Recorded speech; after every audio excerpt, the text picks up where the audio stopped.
Hello and welcome to Easel Talk. This is a community for artists, designers, and students that want to get better at art making. My name is Corey Peters. So today we're going to talk about intention, and I'm going to use my painting here of Monument Valley as well as another painting as examples to discuss intention. So I'm starting off my videos with this discussion about intention because intention really is the basis of success or failure when you're making a work of art. And many of my students have a problem with this because they haven't established what their intention is before they set out to make their artwork. Therefore, they get lost in the process and they have a hard time making decisions. So you really need to make your statement about what you want to say and what you want to do before you set out to do it.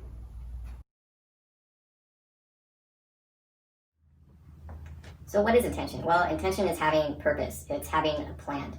And it's really, I think, the single most important thing that you need to establish before you set out to make your work of art.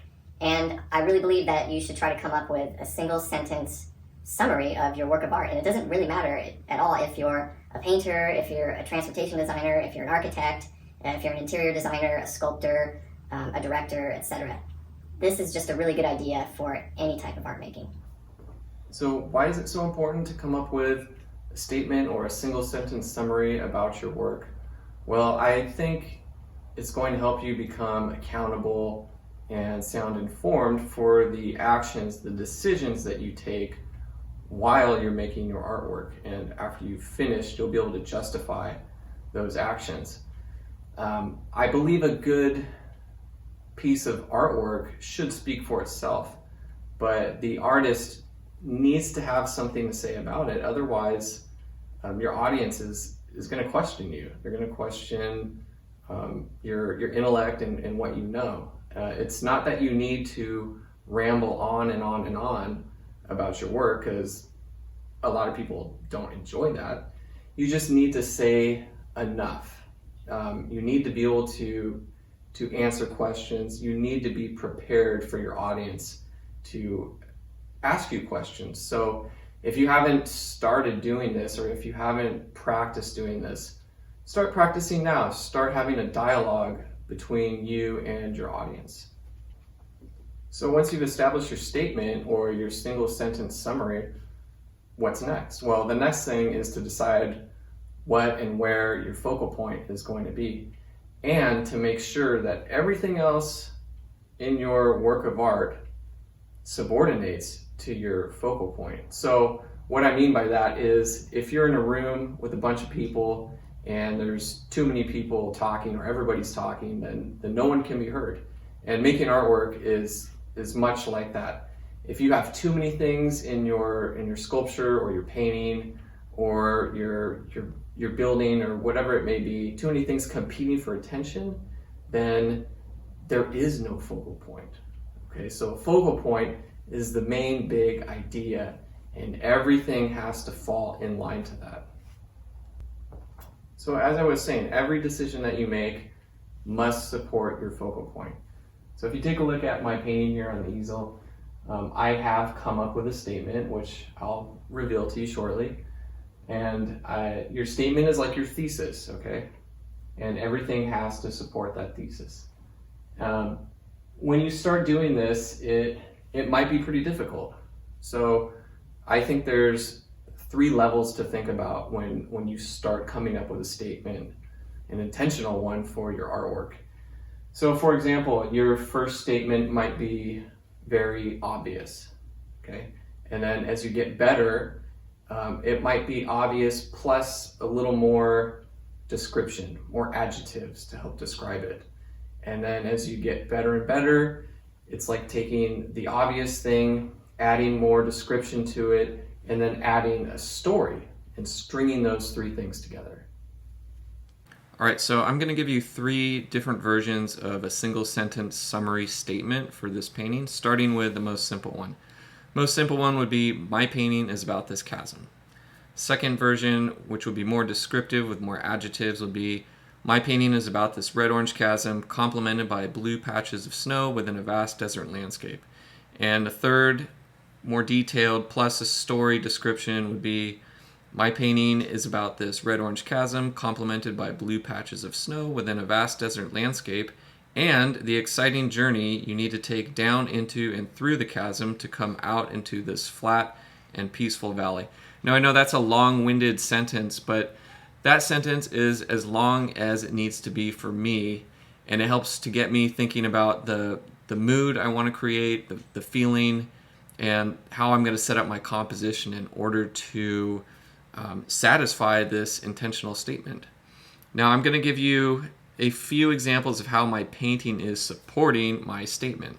So my focal point, which is centrally located, is this large mass right here, and it's not right in the middle, but it's near the center.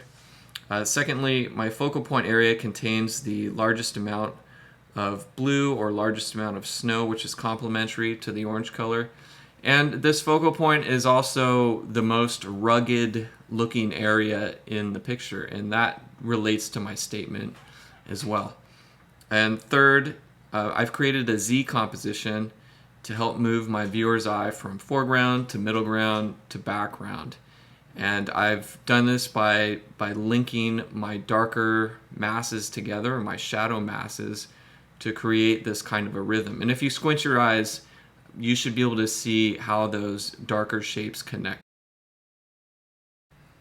Okay, so I'm going to use this seascape I did as a final example, and let's go over 3 versions of a statement we can create, starting with the most simple one.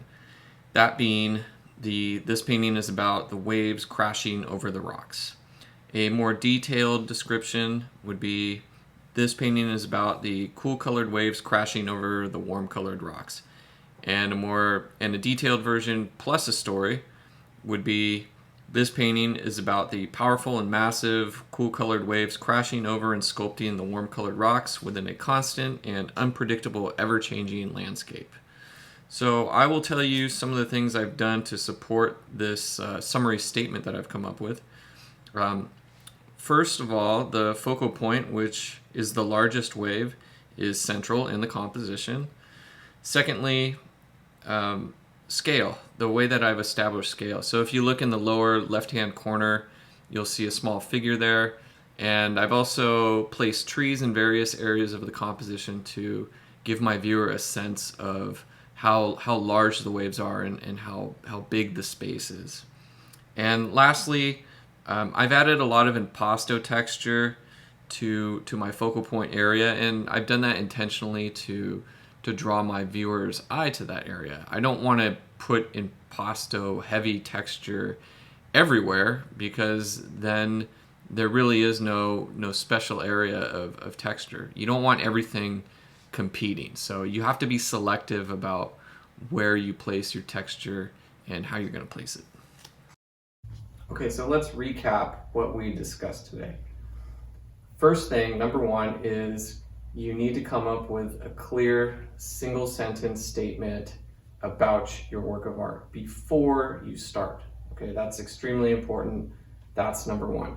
And the sentence can be as short as it needs to be or as long as it needs to be. It's going to depend on the complexity of your artwork. If you're making an artwork that has, or painting, for example, that has a lot of figures in it and it's allegorical with lots of symbols, you might have quite a long sentence, but that's okay as long as you're clarifying what your intention is. Number 2 is decide on where your focal point is going to be within your artwork and stick to that. Okay, so decide where it's going to be based on your single sentence summary about your intentions.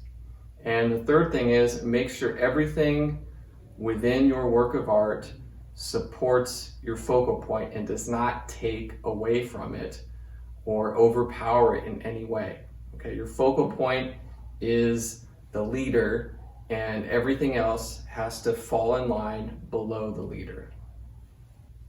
In the future, I'm going to be talking a lot more about different compositions and design strategies that you can be using to emphasize or support your focal point and your single sentence summary. If you have any comments or any questions or anything that you would like me to talk about in the future, please leave those in the comment section below. Please hit that like button if you have found value in this video today, and please subscribe because I have a lot more to teach you in regards to painting, art, and design. And if you're interested in seeing my work, I will leave a link for you below in the description box. And I hope you have a wonderful art making session, and I will see you very soon.